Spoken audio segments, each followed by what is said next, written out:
This is Dimitri Lascaris coming to you on June 1st, 2024. I returned yesterday from South Lebanon to Greece, and I'm currently in Kalamata. And today I'm joined by Palestinian-Canadian artist Rehab Nazzal. Rehab is well known to the Palestinian solidarity community, both inside and outside of Canada, quite apart from her extraordinary artistic work, including a recent documentary, short documentary about the schooling of deaf children in Gaza prior to the commencement of this genocide. She was also shot by an Israeli sniper a few years ago, and in my capacity as her lawyer, tried to get the Canadian government to do something about it, and it did absolutely nothing after several years of effort on our part. In any event, Rehab is kind enough to join us today from the Jenin refugee camp in the occupied West Bank. Thank you very much for joining us today, Rehab.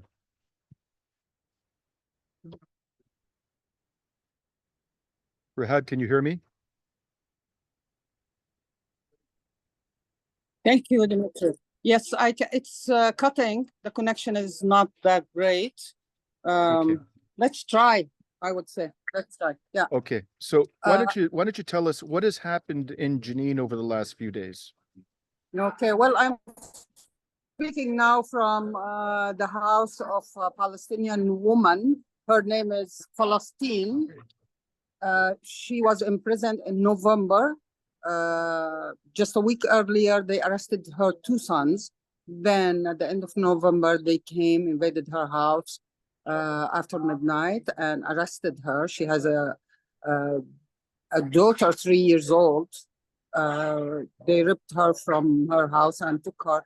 So she was telling me about the conditions inside the prison.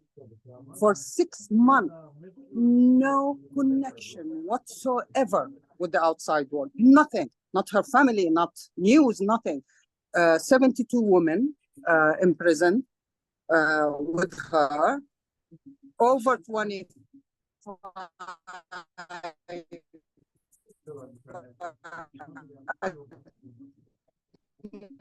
administrative detention, one woman social media. So that's really where I am now. I'm leaving her house. Can I just ask you one thing, Rehab? Was she held under held under administrative detention? In other words, she wasn't charged, let alone convicted of any crime? Right. Absolutely. They kept her in a cell, in an isolated cell for 20 days, interrogation for nothing, basically. Nothing. No charge whatsoever. So they released her exactly 4 days ago. And I learned this because I was in the camp 4 days ago when the Israelis invaded, and it's rarely they invade Jenin and the camp during the day. That took place during the day, and the shooting was everywhere. I was in the midst of the cinema square when the armored vehicles all across the city was declared like as I wouldn't say military zone, but it was a curfew. Only journalists and myself was with them. They entered the camp for 3 to 4 hours with bulldozers, and they destroyed what they already destroyed before. Because earlier, just a week earlier, they invaded the camp for 48 hours.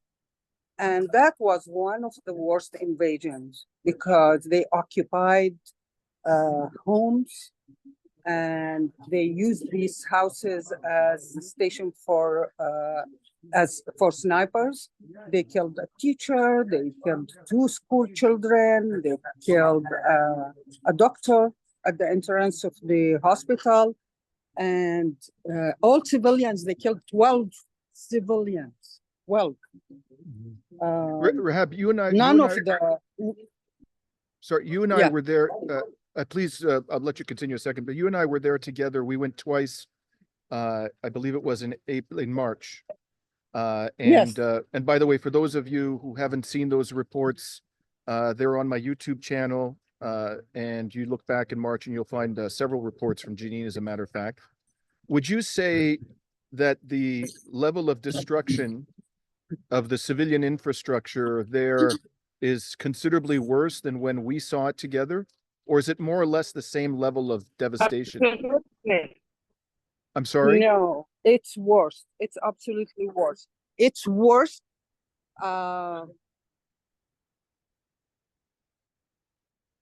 It looks, Rehab, It's like the worse streets. here, for example.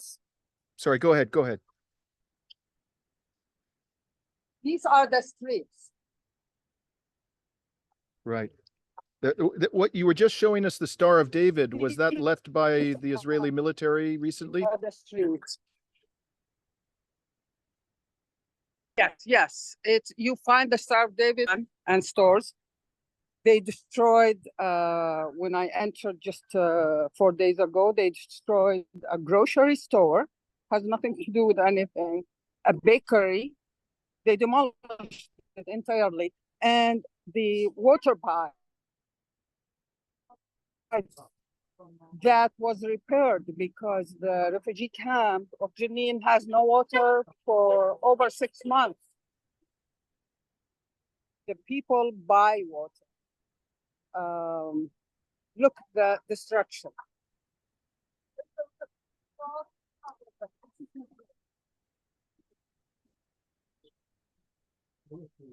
This is the UNRWA.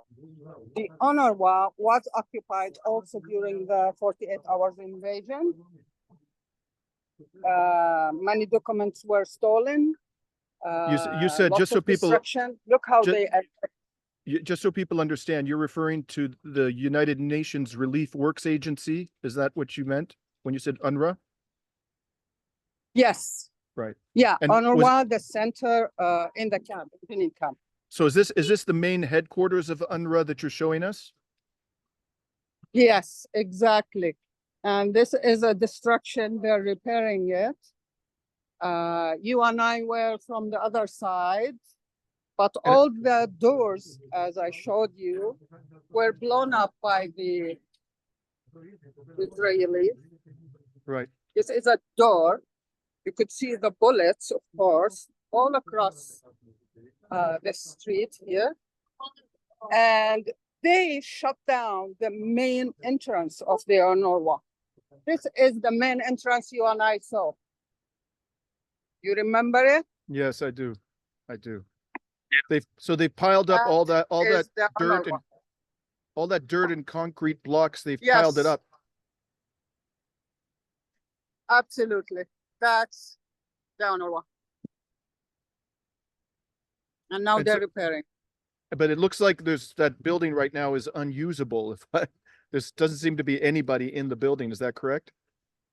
I don't see anyone. Yes, that's right. I think they destroyed and stole lots of documents inside, maybe broke equipment. I couldn't find anyone to speak to.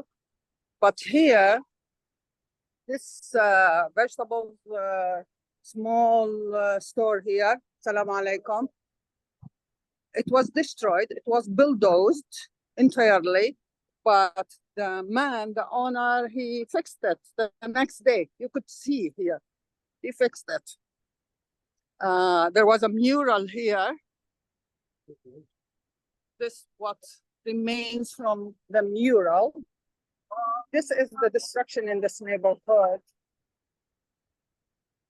Almost every door is being blown up. Here, look at the doors, the pipes, the homes. And they're still fixing, trying at least to make the streets possible to drive on for the residents. Mm-hmm. Look at the buildings. This is a bakery that was wiped out. In here, they're fixing it again. It's like every wall has bullet holes. Many. Oh bullet yes, holes absolutely, absolutely. So right. You can see here the beautiful bakery that's destroyed. Marhaba. Okay. So Rehab, Yeah. I know you don't have too much time. It's quite hot out there too. But can I just ask you, and I know you don't have a hotline to the war criminal Netanyahu, but what is going on? What do you think is going on with this? Appears to have been a considerable escalation against Jenin. As I recall, people sometimes refer to Jenin as Little Gaza because it is renowned for its resistance to the occupation.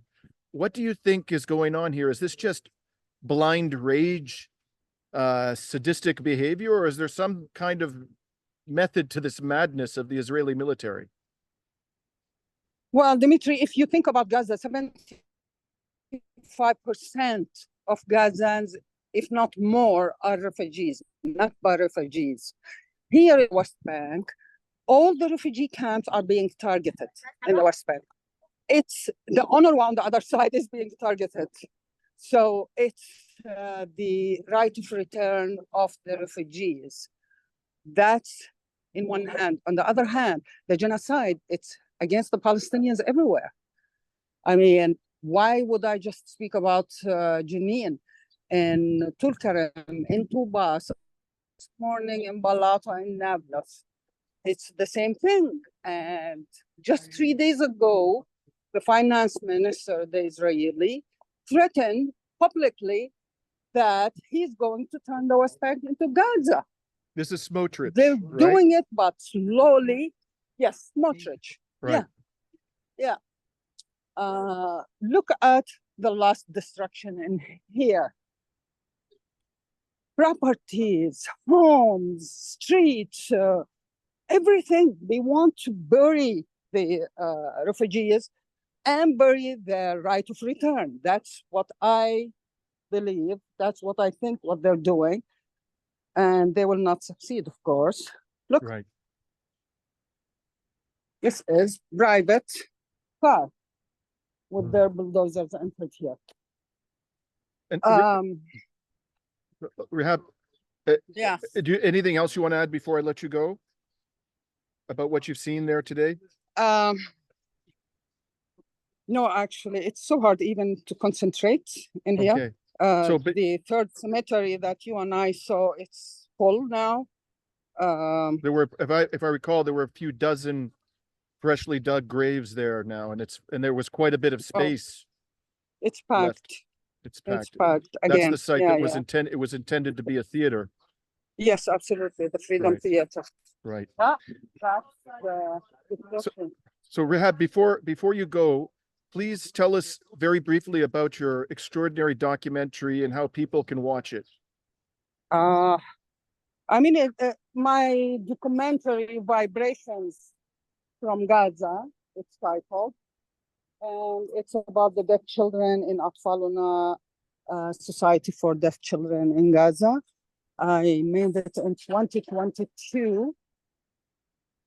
There's lots of noise here. Okay. I made it in 2022 after I visited the Gaza Strip in 2021 to work with children in an art therapy program. And I was really touched deeply by the experience of the deaf children. So the whole documentary, it's short, 16 minutes. It's all in sign language. And the beautiful children in the film, it's not about victimization as much as their experience, how they live, how they perceive the horrors, because all of them, basically, they were born under Israeli, like, frequent attacks on Gaza. The film is being screened across the world, basically, in festivals. It's still not free online, but soon I will release it for everyone, for sure. And the school in Gaza where these children were educated has been destroyed. Is that right? That's right. Atfaluna Society for Deaf Children in Gaza was destroyed, and Israeli soldiers had a photo, a trophy, in front of the center, a whole group of them. And the spiritual father, Hashem, he and his wife died in a bombing of their house. His two daughters, one of them is deaf. They suffered severe injuries. That's what we know. The other kids in the film and the society, I don't know much about them. Recently, I learned they're working in the tents. They're doing therapy with children, trying to assist in any way they can. When I get information about how to help, I'll let you know. Because I asked them, how can we help? Okay. Yeah. Thank you very much, my friend. Please stay safe, and we'll stay in touch. And please let us know if there are any updates on the children, the condition of Jenin, anything else in the occupied West Bank or Gaza that our audience needs to hear and they're not getting from the mainstream media. We want to communicate it to them. Okay. Thank you. Thanks, Dimitri. Bye-bye. Bye-bye. Bye-bye.